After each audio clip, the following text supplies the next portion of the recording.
This is the Vegas Huddle with Mike Davis.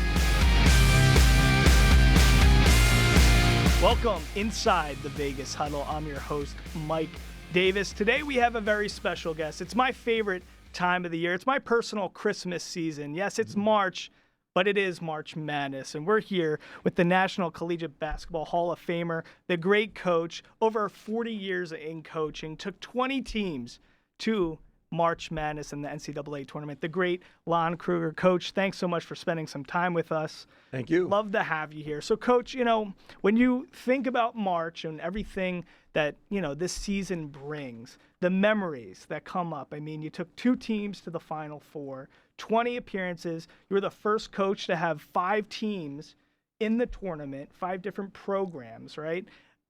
When you're reflecting during this time of the year, what are the memories that come up for you? The best part of it are the memories, because when you go to a tournament once, it's hard to get to the tournament. People want to take that for granted, and it doesn't work that way. And especially if you go on and now win a few ball games and go to the Final Four.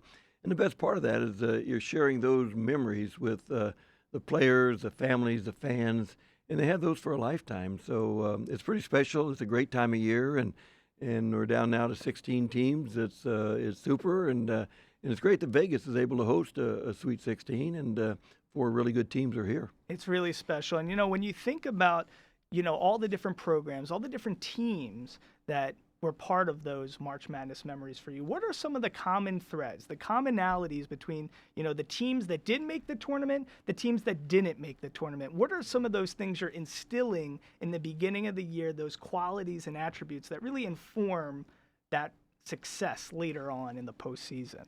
Your coaches are all the same in terms of looking, to help the players develop the habits that allow them to have success during the year and make progress, and then be playing their best basketball come March. But those along the way, those spontaneous locker room celebrations after a big win, a late game buzzer beater, those are hard to put a value on. You see guys, really develop that camaraderie and that feeling of loyalty for each other and for the program, and the satisfaction on their faces when they see their name pop up there on Selection Sunday, and the fans. The fans are great. They want so badly for their programs and their teams to be successful and to win ball games and advance in March Madness, and you're sharing that with a lot of people. And again, it's a good feeling, and again, those are good memories for a lifetime.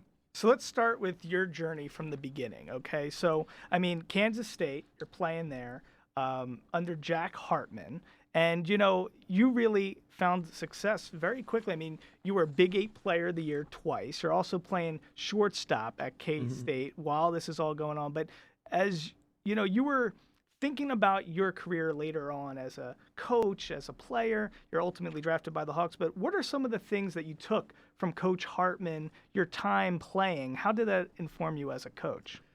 Well, it took so many things from Coach Hartman. I was very lucky to be playing at Kansas State at a time when we won a couple of Big 8 championships at that time, and I think we tell our players all the time the individual awards go to players on championship teams. So that's why those honors came our direction. But other than my parents, Coach Hartman has much influence on my life and career in basketball as anyone. He was extremely organized, demanded a lot from his players, always very well prepared, and not the easiest guy in the world to play for, quite frankly, because he was tough. But our players look back now, and as you often do, you appreciate the organization, the discipline, the things that he created with the individuals on his teams.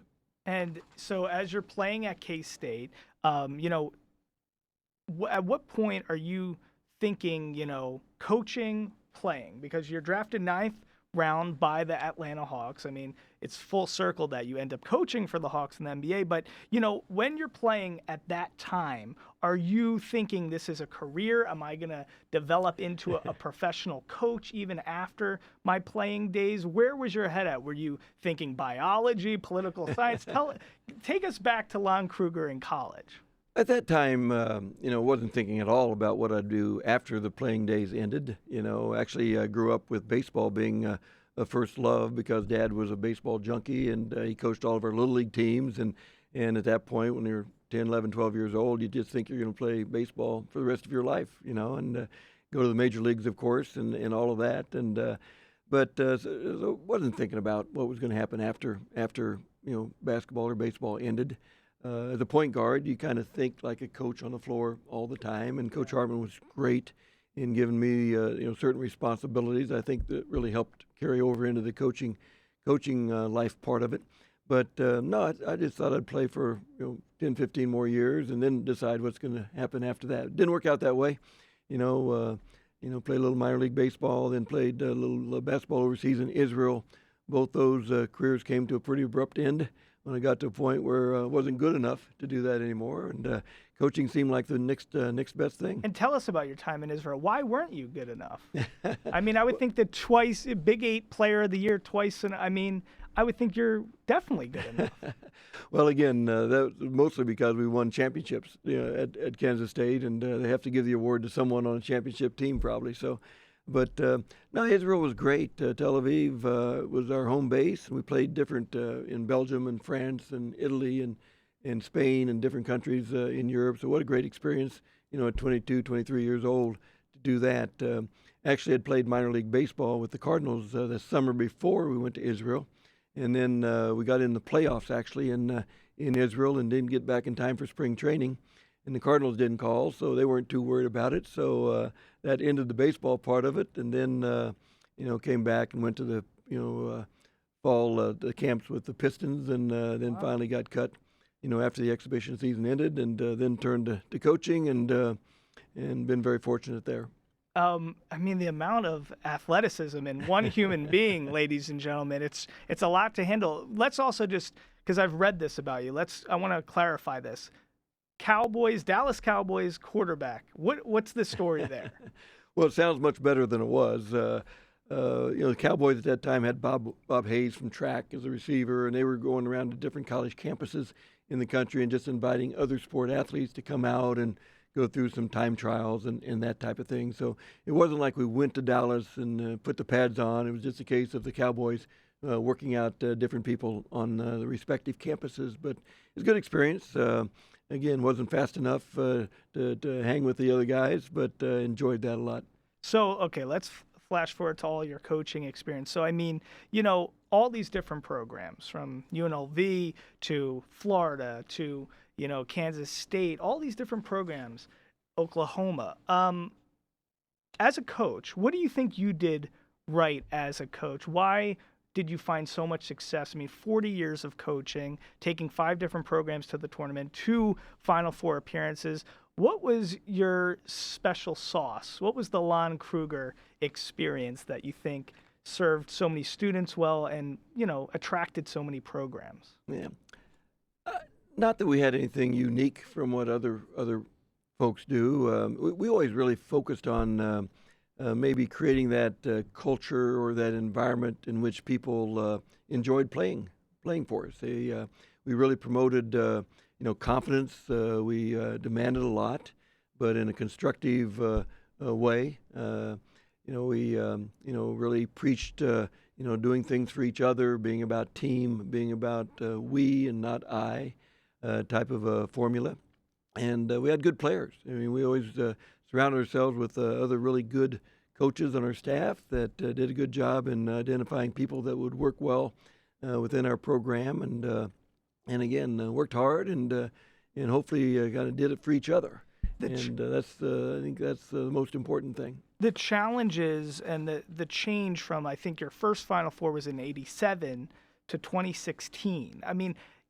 That's what's even so impressive to me is seeing the growth of society and how, now we see with NIL, but just the way that you have to serve college students and how that transformed throughout your coaching career to be a constant fixture and a staple in college basketball all those years. Did you find yourself a lot of times in personal moments feeling like I have to adapt? I have to, adapt with the times and know how to evolve throughout history? Or did you feel that, the teachings, my style, it's evergreen. It's something that's long lasting, and you don't have to really change with the times. You just have to be consistent. How do we do this? Without question, you have to adjust to the times, and certainly players in the 80s and 90s, approach things much differently than they do today. Social media wasn't a part of the 80s and 90s. Didn't have to worry about the pressures, the online stuff that young players are having to deal with today. I think that the constants are, again, creating an environment in which people like being a part of it. They like playing for each other. I mean, all those are consistent, but still, you adjust to the times without any question. And what's so crazy is, I think let's talk a little bit about this before we get into everything with Kevin and how proud you must be as a father. But when you get that experience in the NBA, you're coaching with the Knicks, you're coaching with the Hawks. I mean, for our audience, I think it would be such a treat to understand, very few coaches have the experience to do both, right? Coach on the college level, coach at the professional level. I think there's some obvious things that we would probably infer about differences, but what were the things that are most striking to you when you're coaching in the NBA rather than, NCAA? Most importantly, you're dealing with young people at a different stage in their life. In college, they all aspire to play in the NBA, and they want to continue to develop and grow and have that opportunity. In the NBA, you're dealing with people that have families, they have agents. Young people now in college have agents today with the NIL, but back then they didn't. Right. So it's just a different world. It's a different game in a lot of ways. Not so much the X's and O's, but just dealing with people at different stages in their life. Great experience for us. We were in Atlanta. We got fired in our third year, so we didn't do the job we needed to do. And certainly I was very naive going into that, but still a great experience. Very humbling in a healthy way, but I think I learned from it and benefited from it, and it was a good experience. But two different games in terms of the stages that the young men are at in their lives. Two interesting questions for you. One, is there more room for a coach to make an impact in college basketball? Is there more coaching? I mean, I've never played collegiate basketball or in the NBA, obviously, but to me, I see a lot more one-on-one. I see Mick Cronin even said something recently about defense. It's harder to score a bucket in college basketball than it is in the NBA, just because of, the way defense is taught and all those types of things. Do you think you can make a stronger impact as a coach in NCAA than you can in the NBA? I think really no question about that. Really? The NBA is a players' league. I mean, there's no question about that. College is, a lot of times the coach is kind of determines the identity of the program based on his approach. And you're dealing with people again. The development of young people from 18 to 22 is still hugely significant in terms of the foundation for the rest of their lives. Yeah. When you get into 23 or older, or unless you go early out of college, you're dealing with people that have a little bit more of a foundation already established, and they're started their families and they're moving on. But no question, you can impact young people much more, I think, at those ages of college than in the NBA. But different game, and again, different points in their lives. Do you think players in college care more when they're not getting paid than in the NBA when it becomes more of a job? Is there any truth to that or no? I think that, again, it's just like anyone who's developing and transitioning. When you're 18 to 22, you don't have the same, experiences, the same, you just haven't been at that point where you've made money and you're responsible for other family members, and you're responsible for a lot of different folks than you were in college. And now today with the NIL, now college kids are making money. Right. And that's going to be interesting to see how that turns out. I think a lot of people feel like, this is great for the student athlete. I'm not sure that 5 years from now that we won't look back, or 10 years from now, and realize that maybe it wasn't that great for student athletes, because we're really teaching life lessons now through the transfer portal and NIL that really, long term may not serve them that well. They may make a little money in the short term, but when things get a little difficult today, the first reaction is, well, check out the portal, and I'll transfer somewhere where, unfortunately, it's more convenient. It's easier. Yeah. And I think years ago, our parents would have said, well, suck it up and work harder and earn your time. Right. Today, I think the general, feelings are, well, the coach is not treating you fairly, so just go somewhere else. Right. It is a different thing. And that's why even in this den here at Fox 5, I was a staunch believer. I loved the separation of college basketball being, non-professional and professional being NBA or overseas. And, the first time I really considered maybe a different perspective on that was when Spencer Haywood was in here, and I heard the stories of how difficult it was for his family to survive. He was picking cotton with his mom. I mean, the things that they needed to do just to survive as a family, if the NIL was around when he was playing, I mean, it could have been a transformative thing for his family. So it's a case-by-case kind of thing, and it's, the answers aren't here with that. But let's talk about this, because I think it's so great for a coach. We see this so many times for their son or daughter to become coaches themselves. And when we think back to UNLV, in 2004, your son Kevin, he transfers over to UNLV. You're coaching here, and it's so special. By 2007, you guys go to the Sweet 16. But first of all, let's talk about that experience, coaching your own son while he's on your team in college. I mean, we've seen it with Doc Rivers and Austin Rivers. It's something that happens occasionally in the pros and in college. But how was that for you personally, coaching your son? It must have been such a special thing. It was, without any doubt, probably the most enjoyable year of the 45 years. We were kind of, fortunate in a lot of different ways. Kevin had played, 3 years, redshirted 1 at Arizona State and graduated. So he came to us as a senior, having already had a really good career in Pac-10 at that time at Arizona State. So, and we had a really good team returning in 2007, we just didn't have the experience at a point guard spot. So Kevin had known our guys. He had played with them in the summertime, and our guys knew him. So everyone was really glad, not just Barb and I as parents, but the other players were really glad to see Kevin come on board because he gave us really good senior leadership at the point guard spot. We had a 30-win season, went to the Sweet 16. A lot of good things happened. So it was kind of everything coming together at the same time. It was the first year for the grad transfer rule where you could, if you graduated one program, you could transfer and play immediately at the next program. So that was Kevin was actually the first person to take advantage of that rule, and again, it couldn't have worked out better.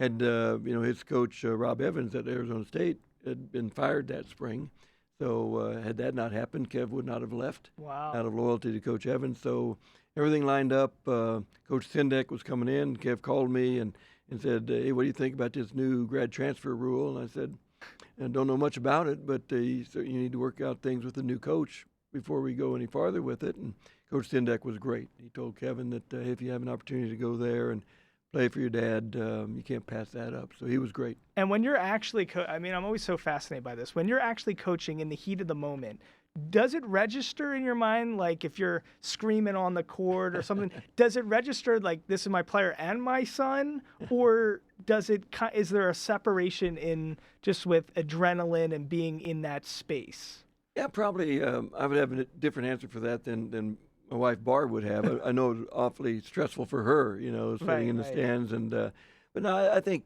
from that, in that moment, he's more player than son. I mean, you're wanting him to do things within the, do the things that you did in practice. Whether he's your son or not, you want them all to achieve as much as possible. And it was great. Kevin was very secure as a player. I wondered how he would handle it when he first came to campus as now a senior for the Rebels. And the first day in town, he said, "Hey, what are you doing for lunch? Let's go grab a bite to eat." So he was very secure as a player. And again, it was fortunate too. He was always the first one to practice, last one to leave. So it wasn't a matter of, as father son sometimes have to incur a case of why is this guy playing? Right. He had already been successful. We needed him on the floor. that was pretty clearly the case. So it worked out very well. And the same way that you developed through the ranks from player to assistant coach to head coach and moving all around, now Kevin as the head coach of the Runnin' Rebels. I mean, tell us what that means to you. What's your guys' relationship like? I'm sure you guys talk X's and O's all the time. Does he ask his dad's advice on a lot of stuff? Well, from time to time, it's always been a case we talk basketball, so that's just been part of our family, ever since he was a young guy. But no, it's exciting. I mean, Barb and I could want nothing more than for him to be ultra successful and get the Rebels back to the tournament and establish that foundation. It's a great basketball tradition at UNLV, and this now going into his third year will be the first time that there's a little bit of a core returning from last year with the portal. You're kind of rebuilding every year, but now this time he'll have a few guys returning from last year's squad. He won't have to bring in 9 new guys every year, and but he'll still take 3 or 4 new guys for sure. And but the Rebels, folks in Vegas want the Rebels to succeed and do well, and I think they've got a chance to get that going pretty good. Definitely. And, before we get into some of the great work you're doing for our community with the American Cancer Society, let's talk about this. I mean, there's a lot of players that come to mind from that you coached, right? But to me, it's like Mitch Richmond, Trey Young, Buddy Hield. When those guys step onto the floor, is it something where the first moment you glance eyes on them, you're like, there's something different about these players? Or is it something that kind of, develops over the course of time? Tell us a little bit about that. It's a little different with each player. You take a Mitch Richmond, was clearly, something special. He was obviously a many-time All-Star in the NBA, but a great player for us at Kansas State, and you could tell he was destined to be very good at the next level.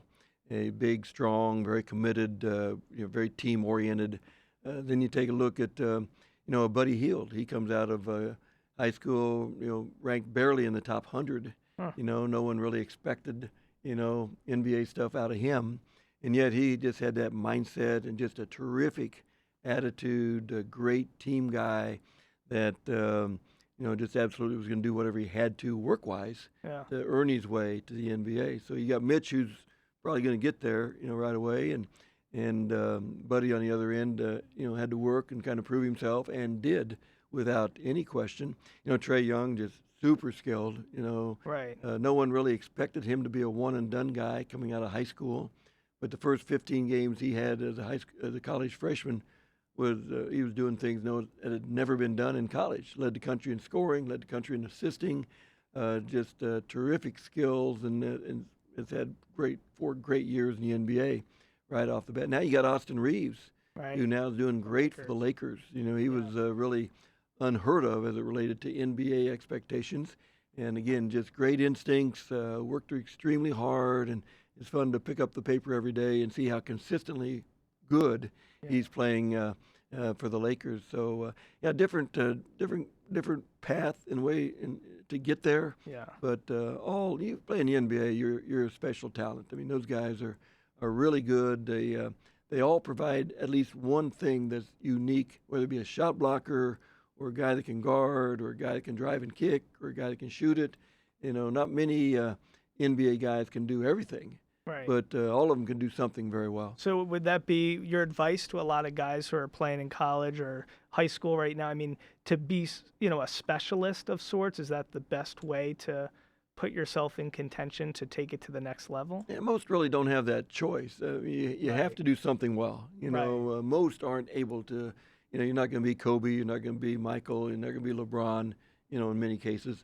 But like an Austin Reeves, he's a guy that understands what he needs to do individually to help the Lakers be better.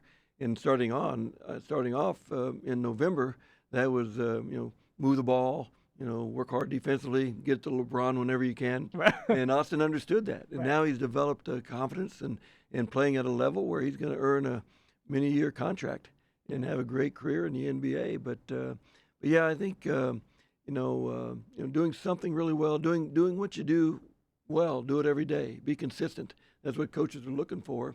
If you're all over the board and up and down and do this sometimes and that other times and not do anything consistently well, it's probably going to be harder for you. It's amazing. I'll never forget the memories. The biggest thing that strikes me about Buddy Hield was the joy he had playing. It was so obvious. You watch, and that's why I love college basketball. You see that a lot more frequently in college basketball than in the NBA. But I mean, Buddy kind of kept that throughout the NBA. But I just remember that at Oklahoma. I mean, just the joy on his face playing was amazing. And with Trey, I mean, just his frame alone, the things he was doing in that body, crazy stuff. Yeah, Buddy's, you say the joy he had for the game, and literally, it sounds like an exaggeration, but it's not. The first 2 years he was at Oklahoma, he'd ask us every day, Coach, what I need to do to get better, and he was very sincere about it.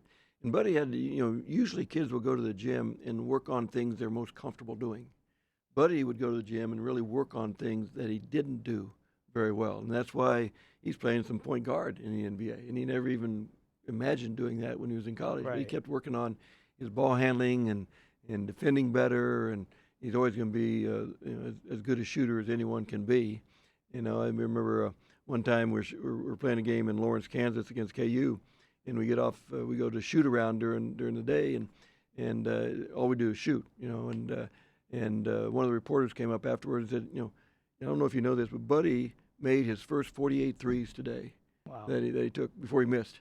And that's the type of shooter Buddy was and how much he enjoyed. He just had a great joy for the game. Right. So it's one of those things. I mean, Trey could always create his own shot. That was one of his things. Buddy, more, spot-up shooter. But then as we see him play with the Kings, the Pacers throughout this time in the NBA, he's, handling ball, creating his own shot more. So you think, and this is what's so fascinating, even at AAU and high school level, I mean, a coach can't hold your hand and make you want to get better, right? I mean, is that something that's innate? Like, somebody comes to your program, you want them to develop, you want them to put in the work, and you're helping facilitate that. But especially in the NBA, you can't hold somebody's hand and make them want to put in the extra time, right? How much can a coach do that? And if so, like when you're recruiting, can you spot that Kobe quality in players, the quality, the Buddy Hield quality that makes them want to be great? Is that something on a recruiting trip you can spot that in like a husband and wife's living room when you're seeing their son, or it's just something that shows through time? Generally, it shows through time. Occasionally, that's something that's a special, that it factor. This guy's got it. And it's a hard thing to explain. But for the most part, as a coach, you're just encouraging them to develop the habits, really to enjoy the process. If you, again, can create that environment in which they love, being around. They love going to the weight room. They enjoy the conditioning part of it in preparation for the season, because not so much they enjoy the conditioning, but they understand the value of it in preparation. So I think if you, our job as coaches all along was to encourage the habits that allow them to perform as close to their ability as possible and lead an enjoyable life. It's not just about being good players, but it's about being respectful of others, being a good team guy, things that allow you to, whether it's basketball or otherwise, in the future, you're able to go out there and be a person others enjoy being around. Yeah. We talk about that a lot. When you walk into a room, do others kind of shy away from you because you're a gossiper and you're negative and people don't enjoy being around you? Or are they coming up to you because you give off those vibes of being a good person that cares about others and wants good things for the team? So it's, little things like that, I think, are way more important than the X's and O's. And it's not just basketball. It's with your family, or it's in business or anything else. It's about being that person that I think, as much as anything, others enjoy and benefit from being around. Well, as a former point guard, that was the most beautiful bounce pass for a transition right there. Because speaking about being a great person, someone like you, today, literally, this morning, you were actually driving around with ACS, American Society, Cancer Society. Tell us a little bit about what the work you do and what you're trying to do for our community, because you're providing rides for cancer patients to ensure that they have, the opportunity to get to their doctors and stuff. So tell us a little bit about that work and why that means so much to you. Yeah. Well, the Road to Recovery is a program under the umbrella of the American Cancer Society, in which volunteers provide rides to cancer patients. We've all been touched by cancer in one way or another, whether individually or family or close friends. It's a terrible disease, and everyone's been touched. So, you imagine people that have cancer. They've got chemo treatments or radiation treatments, or the young man I drove this morning has radiation treatments every day for the next 5 weeks. Sometimes it's 8 weeks, but he's got cancer. He's not feeling good, and if he's having to ask a son or daughter or a family member to take off work, that's costly financially. Right. So this organization, Road to Recovery, is volunteer drivers. Sign up to give these folks a ride to their treatment. They wait for them to be done, and then give them a ride back home. So, and anytime I've done that, and it's a little process you have to go through. You have to sign up. You have to be vetted. You have to have a driver's license, insurance, all that. But well worth the price. The feeling that you get in that you're helping someone that's fighting a real tough time in their life, fighting cancer, kind of check a box and not have to worry about getting to and from their treatment. So, again, Coaches versus Cancer is a program that where coaches around the country do a great job of using their platform, to advocate for others to get involved, not just raise dollars, but, encourage screening. Early detection is the best thing in fighting cancer. And coaches around the country, it all started with Norm Stewart back in the late 80s being diagnosed with cancer. Oh. I was coaching at Kansas State at the time. He was at the University of Missouri, so we're doing that battle all the time. But the other coaches in the league and around the country jumped on board, and what evolved was the Coaches versus Cancer program. In this year, celebrating 30th year of existence. Yeah. And again, using those platforms, we've raised over $145 million in those efforts. So coaches around the country do a great job in their areas, again, advocating for others to be involved and raising dollars. And tell us just quickly a little bit about, I'm bad with math, but you were breaking down kind of the X's and O's and the math when it came to the amount of people we need to serve in our local community with cancer, and how many, how feasible it really is if we got enough attention for people to be a part of ACS and help out with this road to recovery. How No break question. down the X's and O's for us. Well, in Vegas Valley alone, this year we'll have about 800 requests for rides. And right now we've got fewer than 25 drivers for over 2 million people. So obviously we're underserving in that way. So our goal, if we can get that 20 drivers up to 65, and each of those 65 just do one drive a month, one morning a month, then we can accommodate all 800 requests. So our goal is to develop a program here in the Valley where we are serving 100% of the requests, and then take that model to other cities in the country, because it is a national program, and help them develop. Right now nationally we're serving about 44% of the requests for rides, and we need to get that to 100. And cancer again is a terrible disease, and we need to do whatever we can to help those people that are fighting that disease take something off their plate. It's a beautiful thing. Make sure you go check that out, ACS Nevada, for everything about being a part of that. We thank you so much for all that. Also, you're going to be a member of the Southern Nevada Sports Hall of Fame, so that's a special thing. Real quickly, before I let you go, though, just curious. It doesn't have to be somebody coach. I want to know who you think best player of all time, college and NBA, and I want to know who you think the best coaches of all time in both. My gosh. Are you talking about that we've coached, or just No, people? just anybody. Well. Who's I think that argument always comes down to Michael and LeBron. and who would you take? Well, and I kind of grew up in the age of Michael, so I think people that are younger probably grew up in the age of LeBron. So I think that's probably split. Okay. Understandably so, but I would lean toward Michael. Of course, those 6 championships kind of give him an edge, Right. From an argument standpoint. Coaching wise, quite frankly, I learned way more from my parents, mom and dad, than anyone else by far. I mean, they, again, when I think back on the growing up years, how fortunate I was to have, parents that did everything for their kids. I mean, mom was there every day. We got home from work. I was the oldest of 6 kids, so she had more than her hands full. Dad, would have a couple, 3 jobs just so he could, we had wherewithal. We didn't have extra, but we had what we needed.